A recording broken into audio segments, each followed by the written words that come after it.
20 years ago today, on February 1st, 2003, Space Shuttle Columbia was returning to Earth when tragedy struck above our East Texas skies. As it re-entered Earth's atmosphere, the space shuttle began disintegrating, raining down pieces of debris across our backyards. All 7 crew members died. After the disaster, East Texas, still in shock, remained in the national spotlight for weeks as more than 130 agencies came to collect the remaining pieces of the shuttle and its crew. And today we honor the lives lost and revisit the memories that remain in the hearts and the minds of so many East Texans who were affected that day, including KETK's Neal Barton. Now he joins us now live from Nacogdoches, the epicenter of that tragedy 20 years ago. Neal, history was written that day right here at home.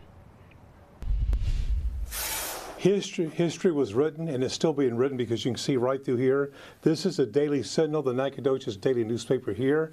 And today's headline is Remembering the Columbia Tragedy, and what you see right through here, once again, a picture from 2003 for the newspaper there, with the National Guard members that are guarding space debris. In fact, I had a chance to drive over here and pretty much see the same thing. And somebody we're going to introduce you to right now knows a whole lot about taking pictures for newspapers.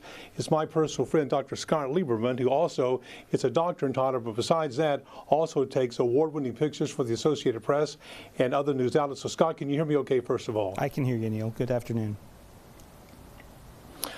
Scott, tell me your story, because pretty much like journalists, when I was in the Dallas-Fort Worth area, people were up that morning feeling good. A lot of people like yourself were taking pictures. Tell me what happened that whole day with you. Well, it was 8 o'clock in the morning here. I knew from about an hour before that we expected the shuttle to fly directly over our houses here in East Texas, because if they did the turn and burn and did the re-entry on that particular orbit, we did expect them to fly overhead right at about 8 a.m. in our time here over East Texas. And sure enough, we went outside. I went out with a digital camera. My wife had a little video camera. My son was there with binoculars. And we waited, and right on time, we saw the fireball and the ion trail basically blazing across the sky, initially looking quite normal and routine. But everything was to sort of make itself apparent over the next couple of minutes, particularly when the sonic boom came in. It was clearly not the normal double thud, but a very loud sound. Lots of our neighbors and people here in East Texas thought a train had blown up in their yard, or a propane tank blew up, or something, of that nature. And sure enough, as soon as we looked at the close-ups on the pictures and on the video, we could see that there was really just multiple fragmentation. And it was pretty clear to me that it demonstrated disintegration of the vehicle was occurring over our heads. It was amazing to me, because so many people like yourself, I had friends in Dallas-Fort Worth who were TV photographers, and every time we would have re-entry, or the International Space Shuttle would come across or whatever, they would always take pictures and show them off in the newsroom. They expected that morning to get up early, drink some coffee, take some art. Instead, they chronicle horror, right? Yes. I mean, it was certainly not what we anticipated. A couple of years earlier, we had a magnificent re-entry of one of the shuttles over East Texas. It was at twilight. It was spectacular. Basically assumed we were going to get some nice pictures for the wall of this re-entry, and then fate didn't work out that way.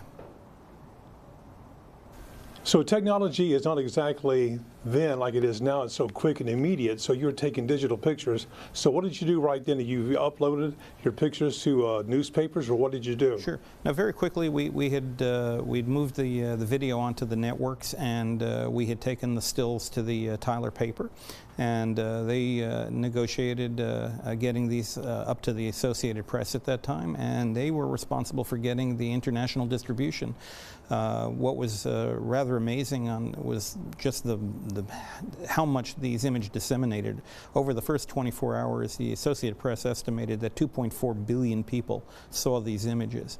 And they were on the front pages of upwards of 1,400 newspapers and magazines worldwide. That's amazing to me, because technology back then was quick, but it's nothing like the blazing streak it is right now. How many billion images 2.4 in a couple of hours? Yeah.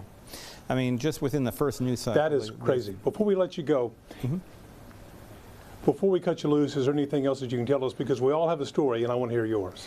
Well, I mean, obviously, this was a tragedy, but I got to meet a lot of new people and had a lot of different experiences because of it. You know, it was a cathartic for me to be able to share what was a tragic event with the world, and to, you know, sort of see the similar response around the world of how important this was to people.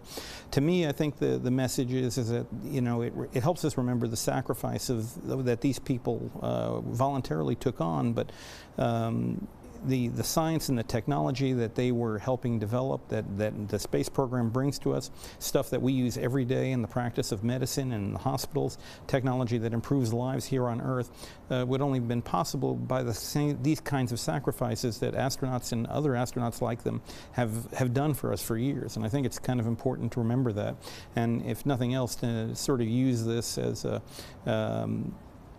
catalyst for all of us to sort of think of things we can do to help people in general.